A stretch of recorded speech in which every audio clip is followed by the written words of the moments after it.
Vamos a hablar de los eunucos y ahorita vas a ver por qué vamos a hablar de ellos. Mucha de esta información está tomada del libro de la pastora Sandra Thornburn. Ella tiene un libro que se llama God's Gay Agenda. Esto es la agenda de Dios para los homosexuales.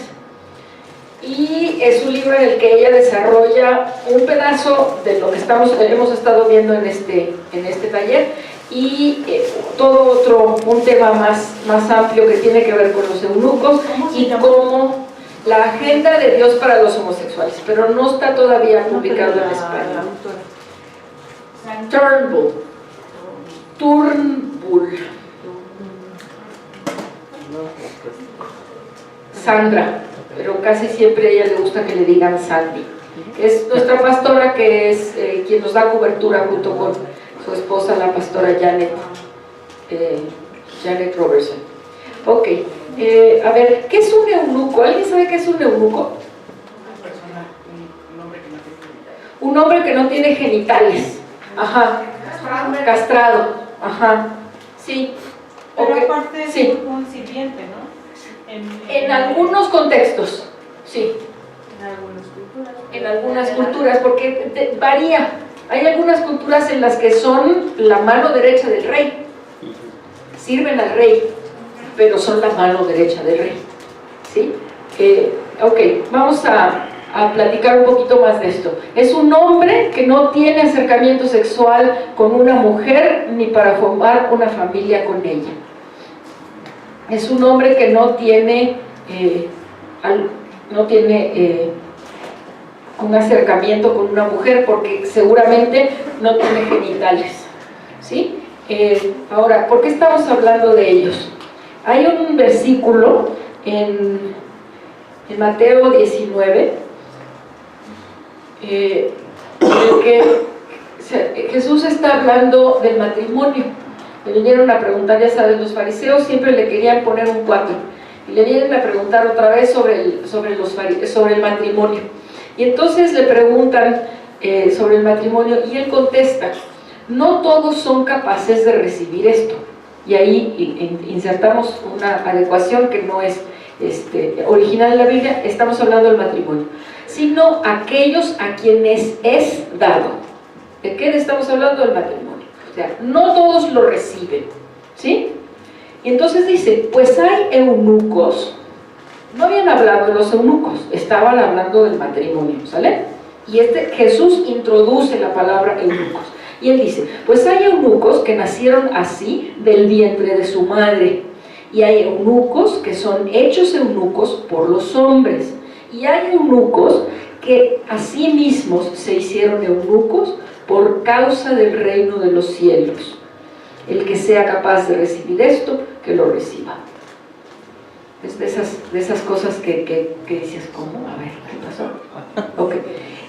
Este último versículo, esta última frase donde dice, el que sea capaz de recibir esto, que lo reciba, es cuando sabes que te están diciendo una verdad muy fuerte y que no es para que todos la entiendan, ¿sale? Que algunos la entenderán y otros seguramente no la entenderán. Entonces, por eso estamos hablando de los eunucos, porque Jesús, hablando del matrimonio, en un momento dado los menciona, ¿sí? Ahora vamos a hablar un poco más de los eunucos. A lo mejor nos podemos ir a referencias bíblicas. En este momento yo te voy a mostrar unas definiciones que vienen de un libro que usamos mucho las personas que estudiamos la palabra, que se llama Nueva Concordancia.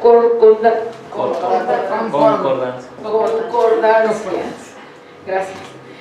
Strong, exhaustiva de la Biblia, ¿sí? ¿Qué dice este libro? Es un libro en donde se desarrollan palabras de la Biblia, ¿sí? Tú encuentras una palabra y el libro te dice en qué versículos está y qué quiere decir en cada uno de esos versículos.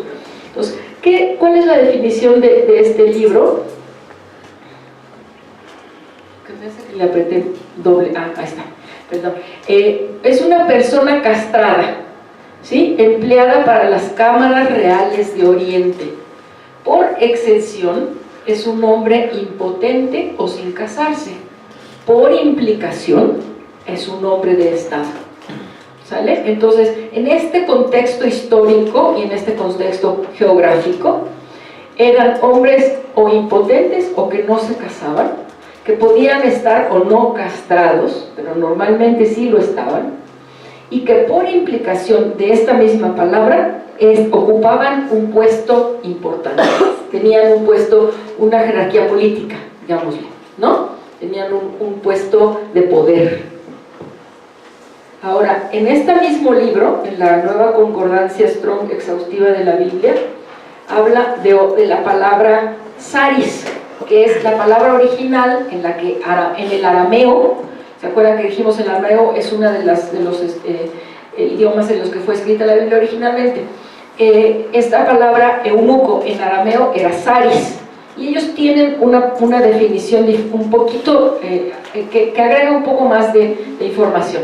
Dice que saris significa castrar, o un eunuco, o un sirviente, como estaba diciendo Luz, especialmente en cámaras femeninas, o un ministro de Estado. Ahora, déjame decir un poco más del contexto histórico.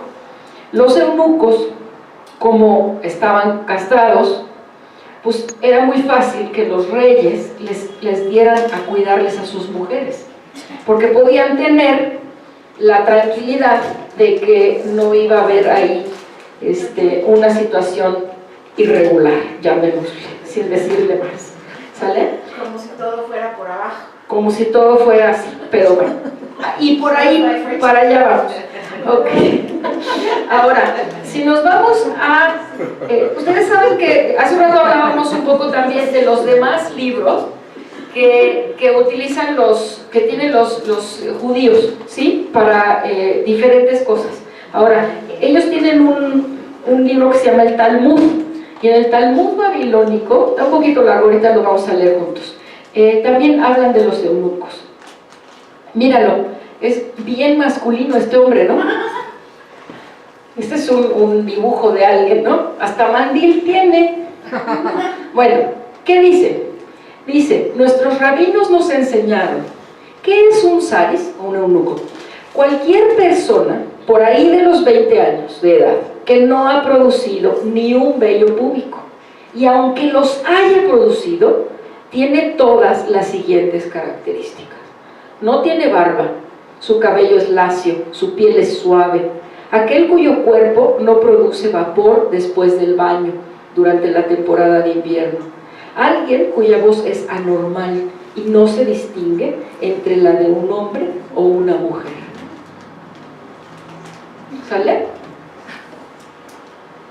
¿Se acuerdan que también en el contexto de la música están los castrados, ¿no? En italiano les dicen los castrati, ¿no? Que son chicos a los que desde una edad muy joven los castran para mantenerles una voz de niño, ¿no? Una voz muy aguda, para que alcancen notas muy altas, ¿sale? Entonces, ahorita pensé en eso, ¿no? Pensé en un niñito de un coro, en un hombre ya grande de un coro que no tiene barba, que está... ¿Por qué? Porque nunca tuvo el desarrollo de todas las hormonas masculinas para convertirse en un hombre con vello, con la piel gruesa, etcétera, todo lo que dan, y que seguramente Fernando nos podría dar una clase de muchas horas, las hormonas masculinas cuando están en el cuerpo de un hombre funcionando normalmente, ¿no?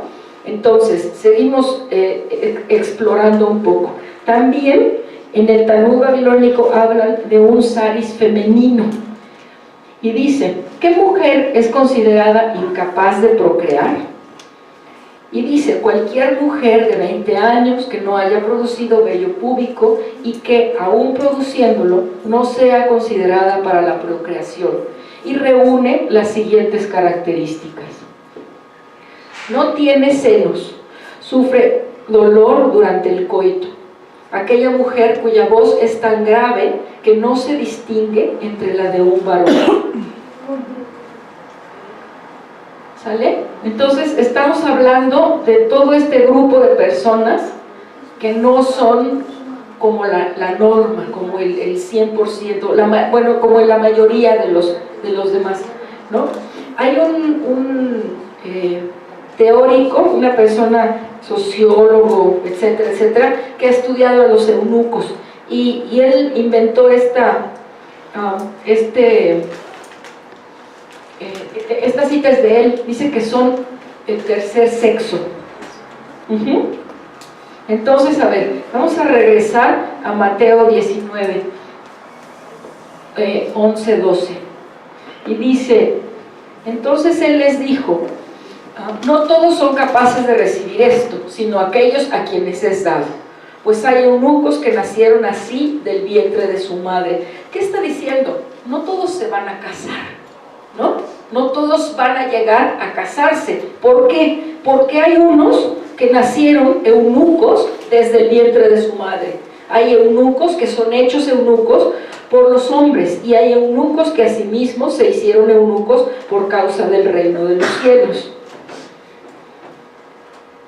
En algunas iglesias en donde consideran que el celibato de los jerarcas de la iglesia es importante, basan en este versículo el tema de ese celibato. Dicen que ellos mismos se hicieron eunucos por causa del reino de los cielos.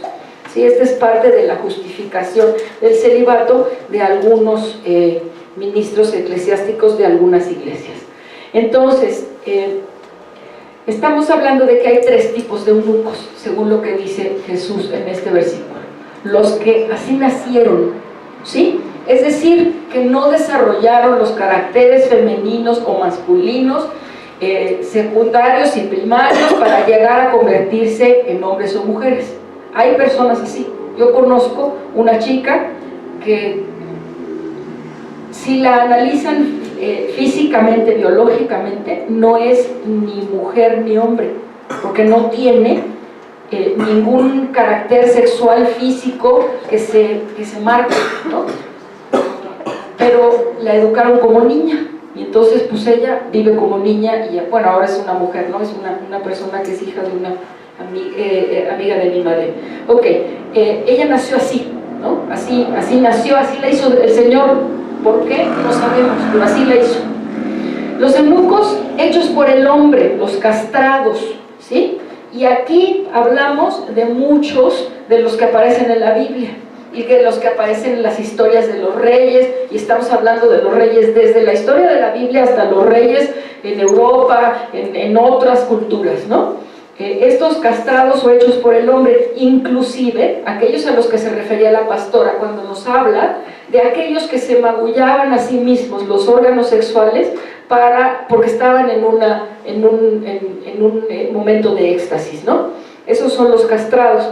Déjenme decirles que en un momento dado en la historia, las personas o las cortes que tenían más eunucos eran las consideradas las más influyentes. Entonces hubo un momento que se dedicaron a producir eunucos, castrándolos, ¿no? Castrando personas, castrando hombres, para poderlos poner en las cortes, y entonces hacerse como que mi corte es muy importante, yo soy un rey muy poderoso porque tengo muchos eunucos. Ahora, tenemos también los eunucos que se hicieron a sí mismos, ¿sí?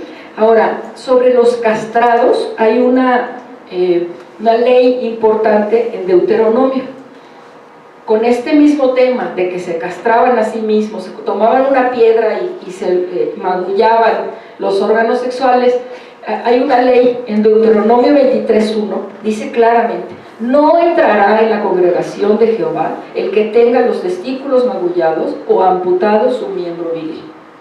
¿Sale? Estos no podían entrar en la congregación. Estamos hablando de Deuteronomio, entonces estamos hablando todavía de aquellos judíos que venían del Éxodo y que iban a entrar a la tierra prometida en un momento dado, ¿no? Entonces, seguimos entonces hablando de estos eunucos.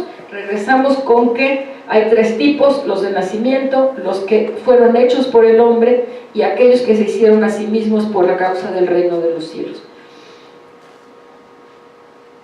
La pastora Sandy hace un paralelismo que yo creo que es importante. Si se fijan en este momento, en un momento dado estuvimos hablando de estos eunucos que no tienen un deseo sexual por las mujeres, ¿no? A lo mejor son personas que así nacieron o que así las hicieron, ¿no? Cuando los castran, pero especialmente nos queremos enfocar en estos que son de nacimiento. El otro día estaba viendo una serie otra vez en donde estaban hablando un poco de los homosexuales y decían, a ver, pero ¿tú conoces algún homosexual que haya decidido serlo, que haya escogido serlo, con todo lo que ello conlleva de sufrimiento, de rechazo, de Pues no, nadie escogimos ser como somos, ¿sale? Tampoco los heterosexuales escogieron ser heterosexuales. Gracias, es un apunte muy interesante. Ok, entonces, hay estos eunucos de los que estamos hablando, que son de nacimiento, son equiparados a nosotros, los gays y las lesbianas. ¿Por qué? Porque así nacimos, porque no tenemos un deseo sexual por personas del sexo opuesto.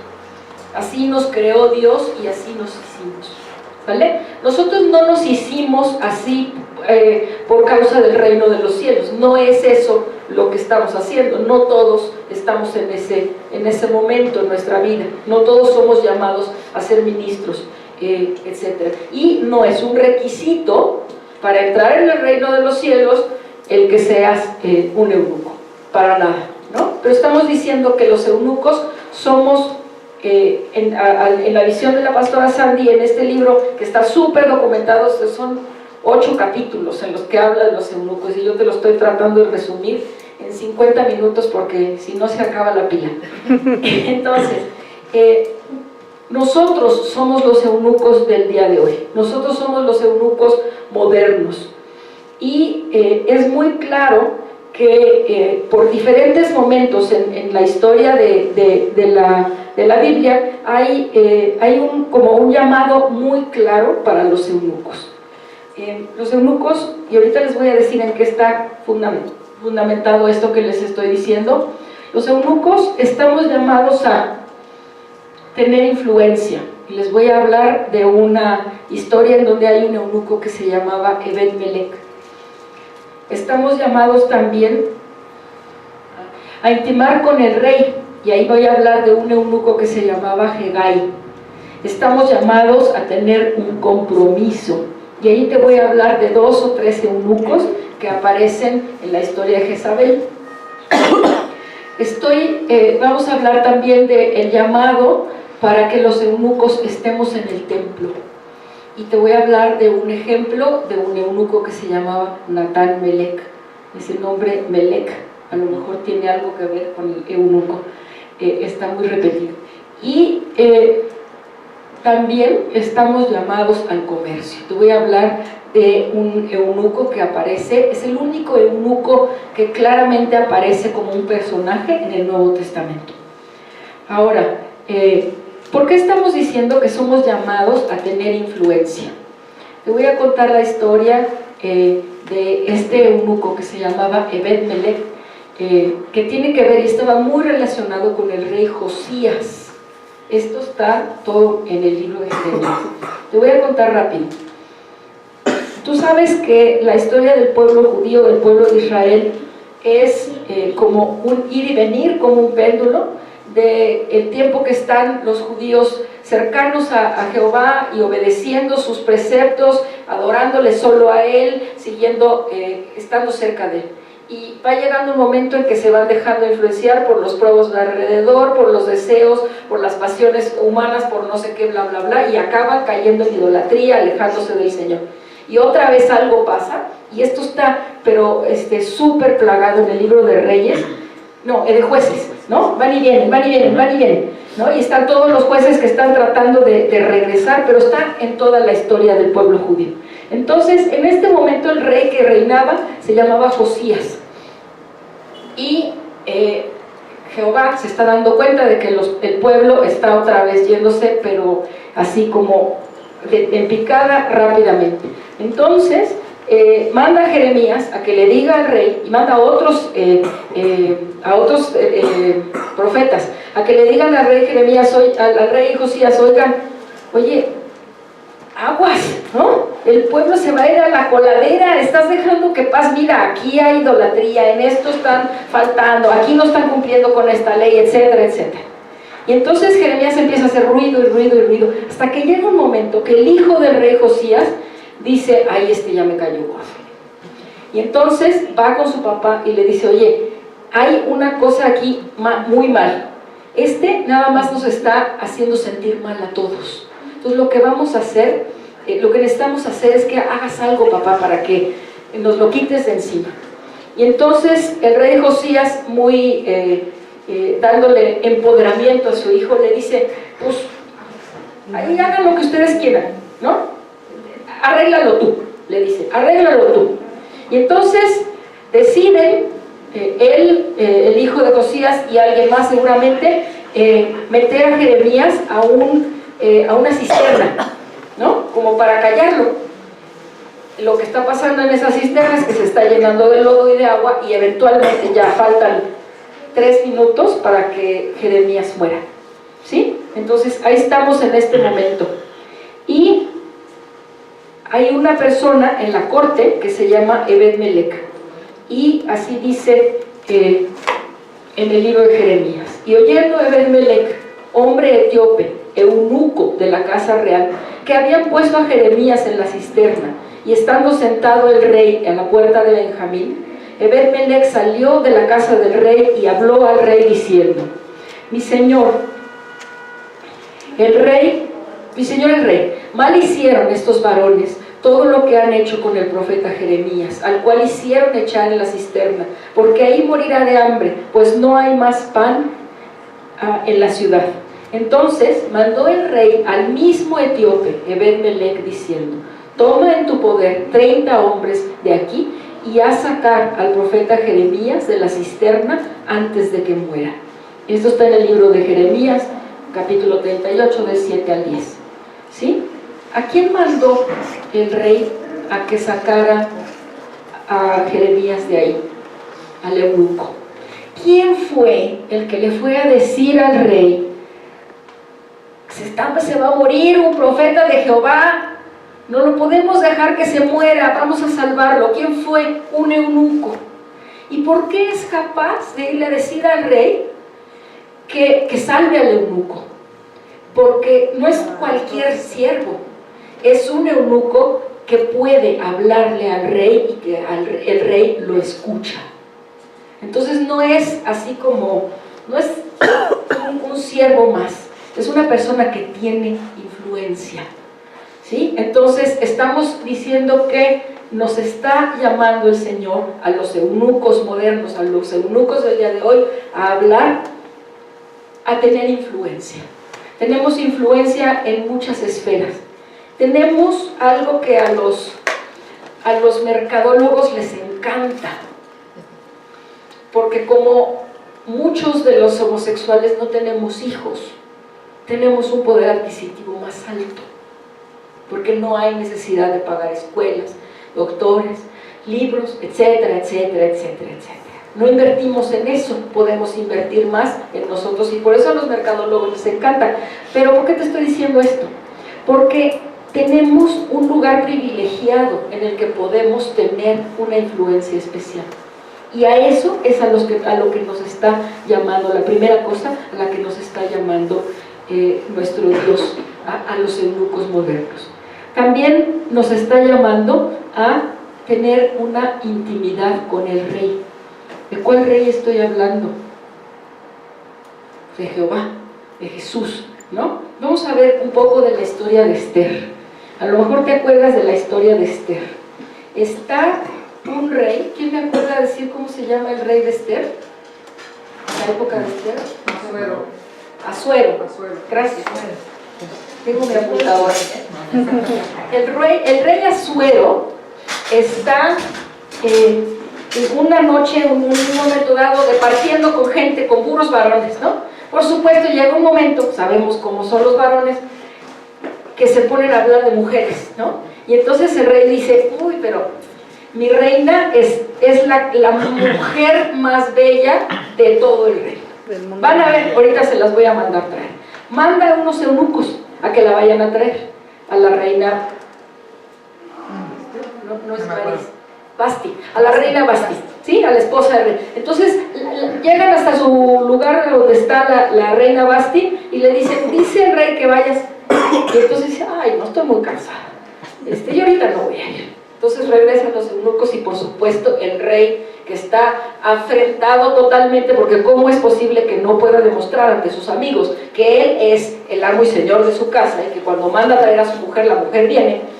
En ese momento le dice a la mujer, la corre de la corte, la corre del pueblo, y entonces pues necesita conseguirse otra novia o una nueva mujer. Entonces sale un edicto, manda a llamar, hagan de cuenta como de cuento de hadas, ¿no? Que manda a llamar a todas las mujeres que son casaderas, casamenteras y que son bellas y que pueden ser la esposa del rey, y entre ellas viene la Esther, que tiene un cometido especial que tiene que ir a hacer para salvar al pueblo judío, ¿sí? Pero, ¿qué pasa ahí? Déjenme mostrarles el siguiente versículo. Dice, cuando se proclamaron el edicto y la orden del rey, muchas jóvenes fueron reunidas en la ciudadela de Susa, que era un lugar, y puestas al cuidado de Hegai. En algunas otras partes está con H, dice Agai, con I latina. Esther también fue llevada al palacio del rey y confiada a Hegai, quien estaba a cargo del harem. O sea, este es un eunuco que tiene a todas la responsabilidad de arreglarlas, vestirlas, maquillarlas, dejarlas todas bien bonitas para que se puedan presentar delante del rey, ¿sí? Pudiéramos hablar que es un cosmetólogo, un estilista, aparte es diseñador de modas, de imagen, pero además una cosa súper importante es que este hombre conoce al rey, y tan lo conoce que le puede decir a estas personas, a estas mujeres, cómo tienen que comportarse. La historia sigue en que Esther encuentra gracia. Esto lo encontramos mucho en la Biblia, esta frase de que encuentra gracia delante de los ojos de Agai. Entonces él la empieza como a candidatear para que ella sea la más importante, ¿sí? Y finalmente ella es la que gana el honor de ser casada con el rey. Pero ¿cómo es que él puede decirle qué es lo que tiene que hacer y qué es lo que no tiene que hacer? ¿Cómo la arregla de tal manera para que ella pueda ser la candidata que el rey escoja? La escoge porque él conoce muy bien al rey. Porque conociendo muy bien al rey, le puede decir a ella, no, mejor ponte el cabello así, mejor usa este labial número 26, etcétera, etcétera, ¿sí? Y no nada más eso, muy probablemente la instruye para que sepa hacer otro tipo de cosas, no sabemos cuáles, no voy a entrar a eso, ¿sale? Pero ¿por qué es esto? Porque la conoce, ¿sí? Porque él conoce al rey. Entonces, seguimos.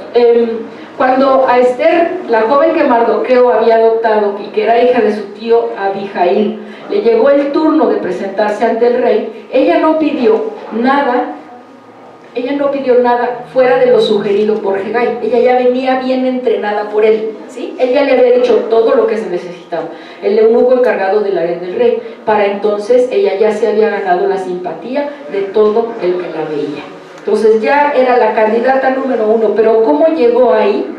Porque ella halló gracia delante de los ojos de Hegai, pero porque él, Hegai, conocía también al rey, que le entregó todo ese conocimiento a esta mujer para que ella fuera la escogida del rey, ¿sí? Entonces, ¿a qué nos referimos cuando decimos intimar con el rey? Hegai prepara a las candidatas para esposa del rey. Tiene que conocer muy bien al rey para poder saber qué recomendarles y qué hicieran.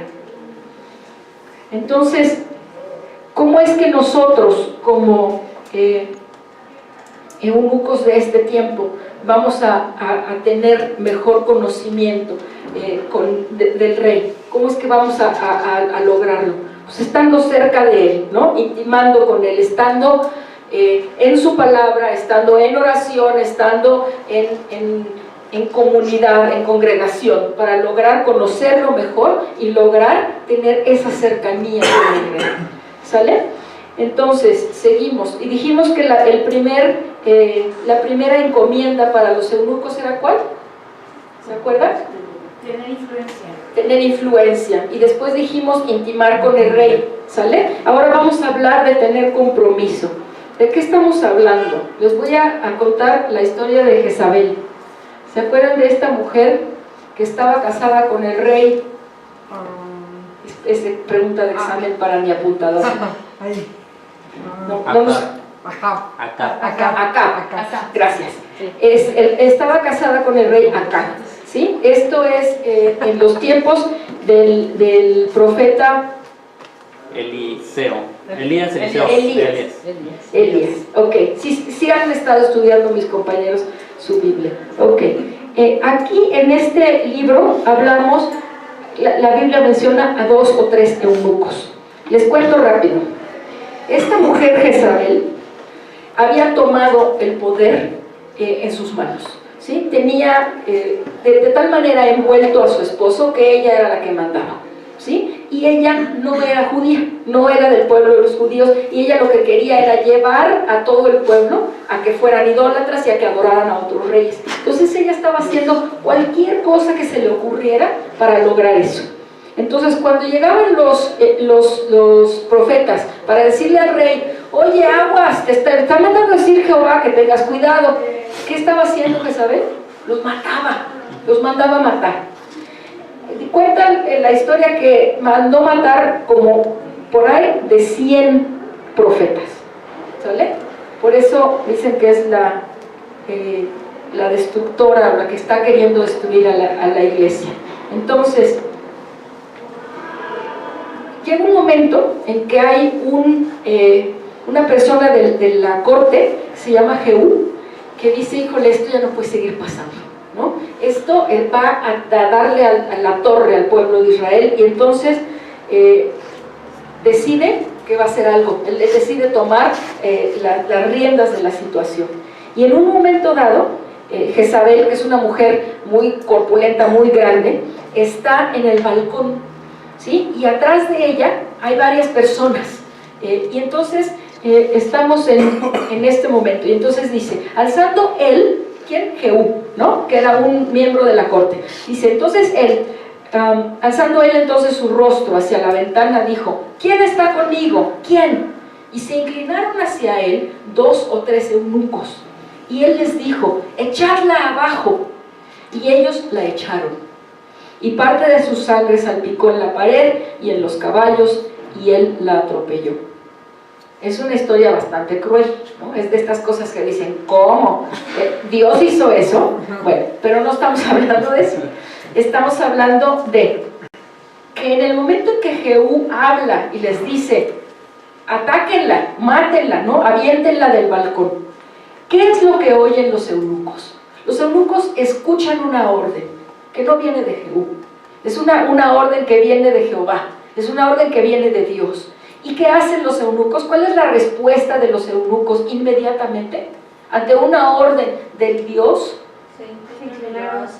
Lo hacen.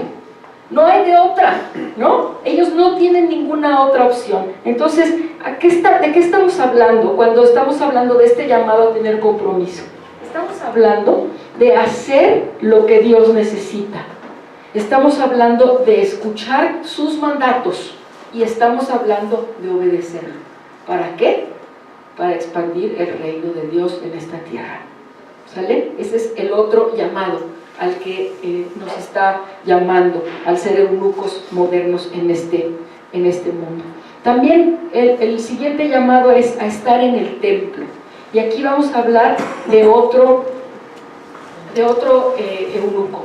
Este se llamaba Natán Melech. Y este era un eunuco que estaba ni más ni menos que encargado del templo. ¿Y qué crees? Vivía en el templo.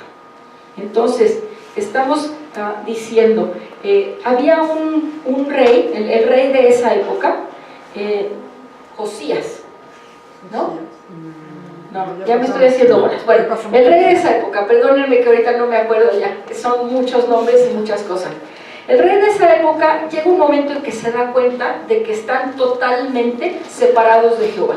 Y entonces dice, algo tenemos que hacer, y se encuentra las escrituras, o sea, se encuentra rostro a rostro con las escrituras, las empieza a leer y empieza a buscar a Dios y empieza a hacer cosas dentro del templo para quitar toda la idolatría, todas las prácticas insanas, etcétera. ¿Sí? Y entonces en este momento, esto es narrado en segundo libro de Reyes, en el capítulo 23, y dice, quitó también, ¿quién? El rey, ¿no? Quitó los caballos que los reyes de Judá habían dedicado al sol, imagínense, estaban adorando al sol, a la entrada del templo de Jehová, junto a la cámara de Natán Melech, eunuco, el cual tenía a su cargo los ejidos, y quemó al fuego los carros del sol. Es Josías. Josías, gracias. Entonces, a ver, había un eunuco que vivía en el templo. Habíamos dicho, en Deuteronomio había una ley que los eunucos no podían entrar a la comunidad. ¿Cuáles eunucos? Los castrados, ¿no? Genitales. Entonces, este eunuco no era castrado. Hubiera sido castrado, no hubiera podido ni siquiera entrar al templo, pero este eunuco vivía en el templo. ¿Sale? Entonces, el Señor nos está hablando a estar en el templo. Él nos está diciendo, ven a vivir y a estar en mi templo. ¿A qué se refiere? Estamos llamados a permanecer en el templo. Y déjame que te diga una cosa, no te pueden correr del templo. No te pueden correr, porque ahí es donde quiere Dios que estés. Entonces, cuando en una iglesia te vienen a decir que te salgas, que no puedes estar, ¿sabes qué? Esa no era tu iglesia. Hay otra iglesia en donde sí cabes, hay otra iglesia en donde sí eres bienvenido, porque en los brazos del Señor en la cruz, ahí cabes tú también, y Él te quiere en su templo. Vivir en el templo es tener comunión con Él. Entonces dijimos, nos está llamando a, ¿se acuerdan los compromisos? A tener influencia, a tener intimidad con Él, a tener compromiso, a estar en el templo. ¿Se acuerdan que tener compromiso habla de obedecerlo y de seguir sus mandatos, verdad? Eso yo creo que es súper importante. Ahora te voy a contar la historia del único eunuco que aparece como un personaje en el Nuevo Testamento. Y esto aparece en Hechos, en 8:27. Dice, es la historia del eunuco etíope y el apóstol Felipe. En Hechos 8:27 habla de un momento en el que Felipe, ¿se acuerdan? Ya fue la crucifixión, la resurrección, el Señor dejó a sus discípulos en la tierra y ya no está más aquí, mandó a su Espíritu Santo, están todos los apóstoles con mucha energía, llenos del Espíritu Santo, transmitiendo el Evangelio de Jesucristo. Y llega un momento en el que dice la palabra que está dormido, que Dios le da una orden al apóstol Felipe y le dice, quiero que vayas a Etiopía. No le dice para qué, le dice, quiero que vayas a Etiopía. Y aquel, como tiene compromiso y obedece los mandatos del Señor, se va rumbo a Etiopía. Y entonces en el camino se encuentra con un eunuco que era de Etiopía, ¿sí? Y este eunuco viene regresando de adorar a Jehová. Él viene en su carruaje. ¿Te imaginas un eunuco que tiene un carruaje? Tiene lana, ¿no? Y tiene influencia.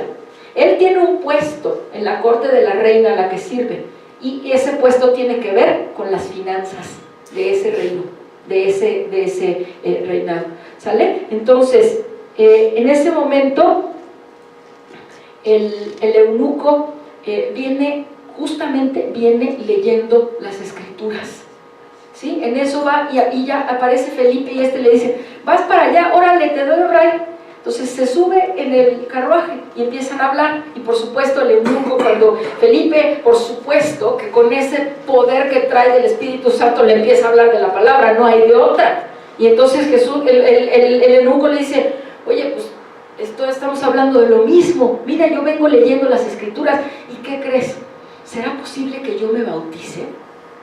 En cualquier otro momento las personas de Hechos, los apóstoles hubieran dicho, no, tú eres gentil, tú no eres judío, no te puedes bautizar, ¿no? Pero Felipe ya sabe que los judíos, los no judíos sí se pueden bautizarlos, y lo bautiza, ¿no? Encuentran un lugar en donde encuentran agua, se bajan, lo bautiza, y dice que cuando el etíope sale del agua, Felipe ya no está,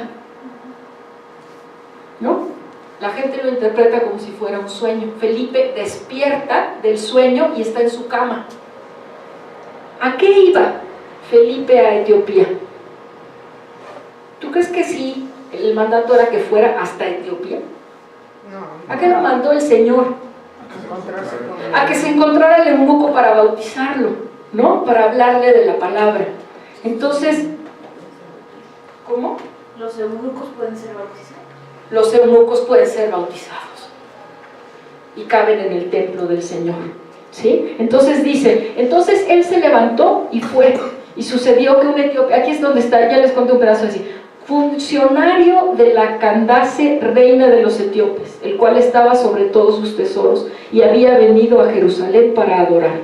Estamos diciendo que vino a adorar, ya tenía adentro de él las ganas de acercarse a Dios. Tú tienes las ganas de acercarte a Dios o de estar con Dios, ¿no? Y aun cuando te hayan dicho que no tienes espacio, que no eres digno del reino de los cielos, que no entrarás en los reinos de los cielos por una interpretación mala de la Escritura, tú aquí estás sentado, ¿sí?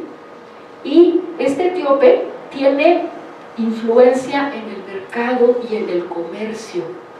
Ahí volvemos a regresar a este mundo, a este momento en el que hablamos de nuestro rol en la sociedad, nuestro rol como gente productiva, nuestro rol como gente que participa activamente en esta sociedad. ¿Pero para qué? Para lograr los propósitos del Señor en su reino, ¿sale? Decimos que el Señor nos está mandando, nos está llamando a los eunucos a que ejerzamos en el mercado y en el comercio, a que nos desempeñemos en la vida económica de este mundo.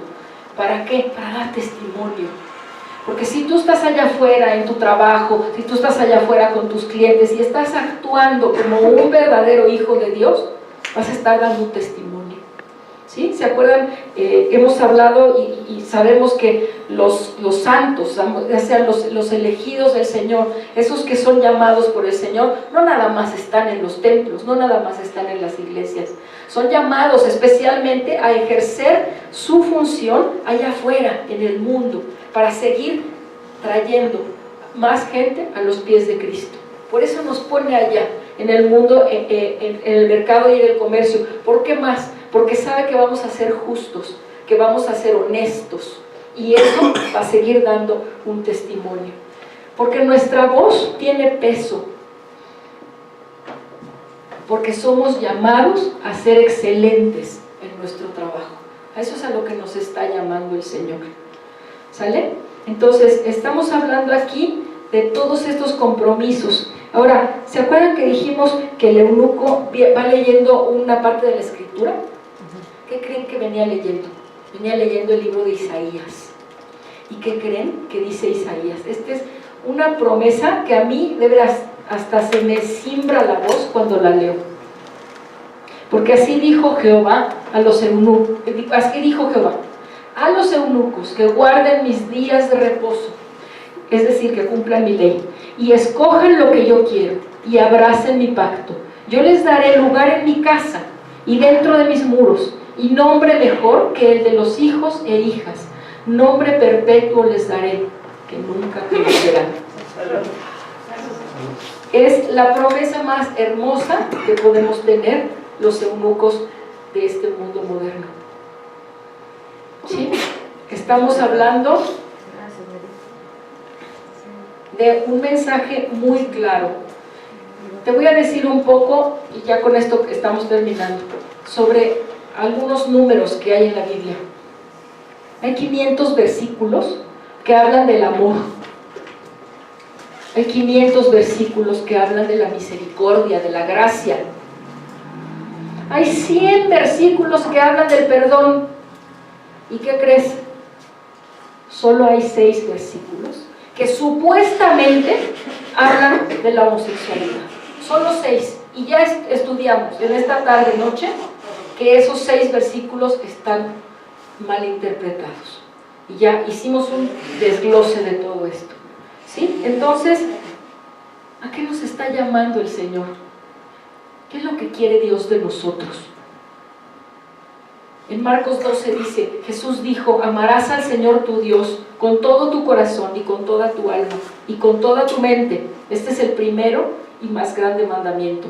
Y el segundo es semejante, amarás a tu prójimo como a ti mismo. De estos 2 mandamientos depende toda la ley y los profetas.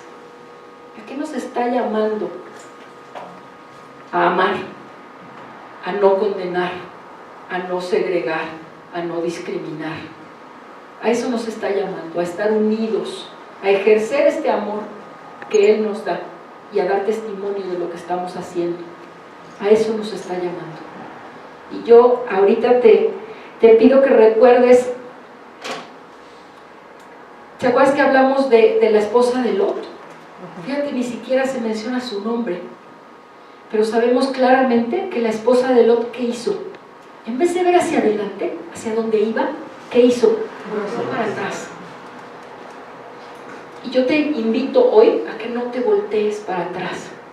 Seguramente, como yo, tú vienes de un ambiente en el que te maltrataron de alguna manera, en el que a lo mejor hasta caíste en depresión o estuviste con pensamientos suicidas porque pensabas que Dios no te quería. Pero no veas más para atrás. Eso ya pasó, ya se acabó. Hoy tienes delante de ti la promesa más clara del amor de Dios. Y ahí está en Isaías. Entonces, ahí está la invitación, como nos decía la pastora hace un rato, a utilizar toda esta información, no para dividir, no para irnos a dar de golpes allá afuera con todos esos que te están diciendo, no ir a buscar a un pastor de una iglesia que alguna vez te maltrató para irle a decir, bla, bla, bla, bla, todo eso que crees, yo ya sé que aquí dice que no sé qué. No se trata de eso, se trata de unir, se trata de crecer, se trata de ayudar a este mundo a que sea más conforme al corazón de Dios y a que comparta más el amor de Jesucristo. ¿Sale? Muchas gracias.